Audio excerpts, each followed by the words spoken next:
बिस्मिल्लाहिर्रहमानिर्रहीम। अस्सलाम वालेकुम। यूट्यूब चैनल पर तारिक मतीन आपको खुश आमदीद कहता है। जिस वक्त आप ये वीडियो सुन रहे हैं ये 23 अप्रैल की सुबह है और जिस तरह के हालात हैं, वाक़यात हैं, मैं दिन में एक से ज़ायद बार आपसे मुखातिब हो रहा हूँ। कई बार दिन में 2 से 3 बार 4 बार भी, क्योंकि डेवलपमेंट्स बहुत तेज़ी के साथ हो रही हैं। और इस वक्त मैं आपको बताऊँ, नेशनल सिक्योरिटी कमेटी के इजलास के बाद lieutenant general retired Khalid Naeem Lodhi साहब ने एक गुफ्तगू की है और उस गुफ्तगू में उन्होंने जो बातें की हैं, मैं सबसे पहले सीधी वो बातें आपके सामने रखना चाहूँगा। उसके बाद उनकी गुफ्तगू का हिस्सा आपको मैं सुना भी दूंगा। खालिद नईम लोधी साहब ने कहा है कि नेशनल सिक्योरिटी कमेटी का इजलास हुआ, असद मजीद इजलास में मौजूद थे, पिछले एलामिये की तस्दीक हुई। 3 बातें पिछले एलामिये में मौजूद थीं। उनका कहना है कि जो बातें की गई पाकिस्तान के सफ़ीर से अमेरिका में, वो अनडिप्लोमेटिक लैंग्वेज में थीं। नंबर 2, अंदरूनी मामलात में मुदाखलत की गई थी। ये कौमी सलामती कमेटी के इजलास के पिछले एलामिये में कहा गया था और उसी एलामिये में ये कहा गया था, फैसला किया गया कि डीमार्श करेंगे और डीमार्श किया गया। खालिद नईम लोधी साहब आगे कहते हैं कि आज के एलामिये में तीनों चीज़ों की फिर तस्दीक हुई। इजाफा इस बात का हुआ कि इस मुरासले में कोई साजिश नहीं पाई गई। वो ये कहते हैं कि जो नया एलामिया है उसमें ये इजाफा हुआ कि कोई साजिश नहीं पाई गई। उन्होंने कहा कि साजिश का लफ्ज़ पहले भी नहीं था, पहले एलामिये में भी साजिश का लफ्ज़ नहीं था, आज भी नहीं है। मेरी अंडरस्टैंडिंग, खालिद लोधी साहब की साबिक सेक्रेटरी दिफा और lieutenant general retired Khalid Naeem Lodhi साहब कहते हैं कि मेरी अंडरस्टैंडिंग के मुताबिक साजिश का पता ही नहीं लगाया जा सकता जब तक उस पर तहकीकात ना हो, उस पर कोई कमीशन ना बने, क्योंकि साजिश का ताल्लुक सिर्फ उस मुरासले से नहीं है। साजिश का ताल्लुक इस चीज़ से है कि जो कुछ मुरासले में कहा गया था वो हुआ कि नहीं हुआ। यानी कि नो कॉन्फिडेंस की मूव चली और कामयाब हुई। बल्कि अब तो हमें अमेरिका से ये कहना चाहिए, लोधी साहब कहते हैं, अब तो हमें अमेरिका से ये कहना चाहिए कि आपने जो वादा किया था कि पाकिस्तान को मुआफ़ कर दिया जाएगा, तो वो आप मेहरबानी करके मुआफ़ कर दें और आगे चलने दें पाकिस्तान को। बहरहाल साजिश का पता लगाने के लिए ज़रूरी है कि उन दिनों में जब ये मुरासला आया और जब ये बातचीत हो रही थी और क्या क्या एक्टिविटीज़ हो रही थी, कौन किससे मुलाकात कर रहा था, कौन जमात के लोगों को तोड़ रहा था, तोड़ा सिर्फ सियासी बुनियाद पर जा रहा था और कोई इसके पीछे अलग मुहर्रिकात भी थे, या पैसे इस्तेमाल हो रहे थे या नहीं, जैसे कि इमरान खान साहब क्लेम करते हैं। तो ये मसला ऐसे हल नहीं होने का। जितनी मर्जी सिक्योरिटी कमेटी की मीटिंग्स कर लें, जब तक आप इसकी प्रॉपर जुडिशियल इंक्वायरी नहीं करवाते और जिन दूसरे वाक़यात का मैं जिक्र कर रहा हूं, देखा जाए कि उनके ताने बाने जुड़ते हैं या नहीं। ना मैं ये कह सकता हूं, बहुत इंपॉर्टेंट है, वो ये कहते हैं, ना मैं ये कह सकता हूं कि कोई साजिश हुई है और मैं ये भी नहीं कह सकता कि साजिश नहीं हुई है। उसके बाद उन्होंने एक बात की, मैं चाहूंगा वो बात आप खुद उनकी जबान से सुन लें।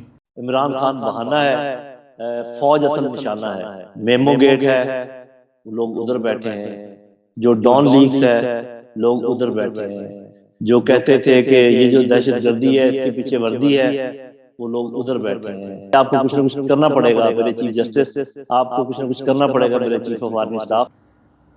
तो वो ये कहते हैं कि इमरान खान बहाना है, फौज निशाना है, मेरे चीफ जस्टिस, मेरे आर्मी चीफ, आपको कुछ करना होगा। ये खालिद लोधी साहब के अल्फाज हैं।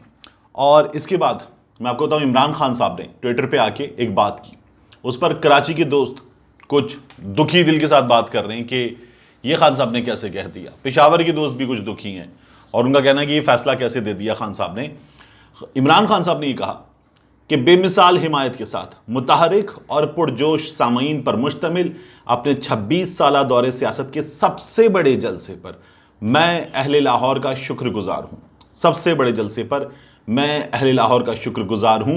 इम्पोर्टेड हुकूमत नामंजूर, इमरान खान साहब ने ये ट्वीट किया और ان کا یہ کہنا ہے کہ یہ جلسہ سب سے بڑا تھا. کراچی والے کہہ رہے ہیں ہمارا جلسہ سب سے بڑا تھا. میں کراچی کے جلسے میں خود موجود تھا, میرے خاندان کے لوگ موجود تھے, دوست موجود تھے, جو یہ بتا رہے تھے کہ ہم تو میڈیا انکلوجر پہ تھے, وہ جلسہ گاہ کی ٹیل پر تھے جہاں تک جلسہ گاہ بھری ہوئی تھی. ان کا کہنا تھا اس کے پیچھے نمائش بہت بڑا ایریا ہے, بھرا ہوا تھا, اس طرف سڑک ڈبل روڈ بھرا ہوا تھا, پھر اس کے بعد برج کی دیوار بھری ہوئی تھی, لوگ بیٹھے ہوئے تھے, اور پیچھے پارکنگ پلازا تک, صدر پارکنگ پلازا تک جانے والی سڑک بھری ہوئی تھی. یہ حال تھا. لوگ اسکرینز پر مختلف شہروں میں تو دیکھ رہے تھے, کراچی میں تقریباً 2 درجن کے قریب مقامات تھے جہاں پر اہتمام تھا اس جلسے کو دکھانے کا, اور لوگ دیکھ رہے تھے. کراچی والے کہتے ہیں ہمارا جلسہ بڑا تھا, پشاور والے کہتے ہیں ہمارا جلسہ بڑا تھا. اور یہ خان صاحب نے کیسے کہہ دیا میں آپ کو بتا دیتا ہوں. دیکھیے یہ تینوں جلسے بہت بڑے تھے, یہ تینوں جلسے ایک دوسرے کی ٹکر کے جلسے تھے. کوئی نہیں کہہ سکتا کہ ان میں سے کون سا بڑا جلسہ تھا. عمران خان صاحب نے یہ بات کیوں کی ہے, اس کو سمجھنے کی ضرورت ہے. اس لیے کہ یہ لاہور کا جلسہ تھا, یہ تخت لاہور کا جلسہ تھا. تخت لاہور جیتیں, پنجاب جیتیں, اور پنجاب جیتیں اور جا کے مرکز میں حکومت بنائیں. یہی تو میاں نواز شریف کی جماعت کرتی ہے. یہ لوگ کراچی میں کیا جیتتے ہیں, یہ لوگ سندھ میں کیا جیتتے ہیں, یہ لوگ حیدرآباد میں, اربن سندھ میں, انٹیریئر سندھ میں کیا جیتتے ہیں, کچھ نہیں. یہ لوگ خیبر پختونخوا میں کیا جیتتے ہیں, برائے نام. یہ لوگ بلوچستان میں کتنا جیت لیتے ہیں, لیکن یہ لوگ پنجاب جیتتے اور بھرپور حکومت بناتے ہیں جا کے مرکز میں, کیونکہ سب سے زیادہ آبادی کا صوبہ ہے, اور سب سے زیادہ آبادی کے صوبے کی سب سے زیادہ سیٹیں ہیں.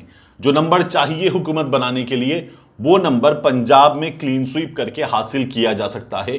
عمران خان صاحب کا فوکس پنجاب ہے. یہ 2013 کے الیکشن میں بھی بہت کہتے تھے میاں نواز شریف, میاں شہباز شریف صاحب, کہ عمران خان کو سندھ نظر نہیں آتا, عمران خان کو باقی صوبے نظر نہیں آتے, یہ پنجاب پہ فوکس کر رہا ہے. اس لیے کہ پنجاب جیتیں اور مرکز میں حکومت بنائیں, وزیر اعظم بن جائیں. یہ سب سے اچھا فارمولا ہے. عمران خان صاحب سب سے اچھے فارمولے پہ کھیل رہے ہیں, اور عمران خان صاحب کی جماعت کو سب سے زیادہ سیٹیں جو ملی ہیں وہ پنجاب میں ملی ہیں. پھر اس کے بعد پنجاب میں پاپولیرٹی بھی بہت بڑی ہے. جو سندھ ہے, یہاں اربن سندھ میں عمران خان صاحب کی حمایت میں لوگ نکلے, بری طرح سے لوگ نکلے, اور بڑی زبردست ویو چلی ہے. عمران خان صاحب کراچی میں اب پہلے سے بھرپور کامیابی حاصل کر سکتے ہیں, یہ نظر آ رہا ہے. تو یہ جو ہے کراچی جیت سکتے ہیں, اربن سندھ جیت سکتے ہیں. انٹیریئر سندھ کے بارے میں میں کہہ سکتا ہوں کہ جس طرح کا حال ہے, انٹیریئر سندھ جیتنا جو ہے مشکل ہے. میہر دادو جیسے علاقے میں جہاں پر 18 گھنٹے آگ لگی رہی, لوگوں کے بچے جل گئے, ماؤں نے بچے اٹھا کر روتے ہوئے دنیا بھر کو ایسی تصاویر دے دیں کہ جن پر لوگ کھانا نہ کھا سکیں, لوگ گھنٹوں سو نہ سکیں. لیکن ہمارے یہاں فرق ہی نہیں پڑتا. 18 گھنٹے ایمبولنس وہاں پر, فائر بریگیڈ نہیں پہنچی, ایمبولنس نہیں پہنچی, کچھ نہیں ہوا, اور ہم مطمئن ہیں, اطمینان کے ساتھ ہم لوگ یہ تمام چیزیں گزار رہے ہیں. تو عمران خان صاحب نے فوکس ٹھیک کیا ہے. اس کے بعد میں آپ کو یہ بھی بتا دوں کہ پاکستان تحریک انصاف کو ایک تیاری کرنی ہے. یہ تیاری جو ہے یہ بڑی خطرناک تیاری ہونی چاہیے, اس لیے کہ پاکستان تحریک انصاف کے خلاف جو عزائم ہیں اس حکومت کے, وہ عزائم بھی بڑے خطرناک ہیں. میں نے آپ کو پہلے بتایا تھا کہ الیکشن کمیشن آف پاکستان کو حکم دیا گیا ہے مسلم لیگ نون کے بڑوں کی جانب سے کہ اس جماعت کو فورن فنڈنگ کیس میں کالعدم قرار دینا ہے. اور یہ بیان ایک بار پھر لندن سے میاں نواز شریف نے بھی دے دیا. وہ یہ بھی کہہ رہے ہیں کہ عمران خان کو نشان عبرت بنانا ہے.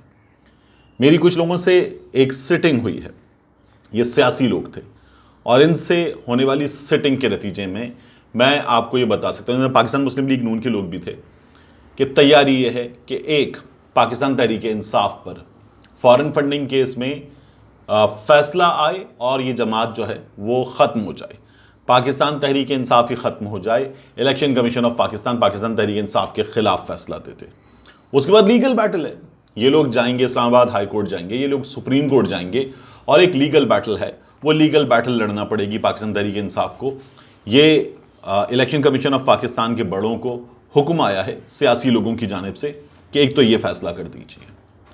دوسرا, عمران خان صاحب پر آرٹیکل 6 لگانے کی تیاری ہے. آرٹیکل 6 جو ہے اس میں سزا جو ہے وہ یا تو عمر قید کی ہے, یا پھر سزا, آپ کو پتہ ہے کہ آرٹیکل 6 کے نتیجے میں سزا کیا ہے. تو آرٹیکل 6 کے نتیجے میں جو سزا ہے وہ ہمارے ہاں 17 دسمبر 2019 کو دی تھی خصوصی عدالت نے.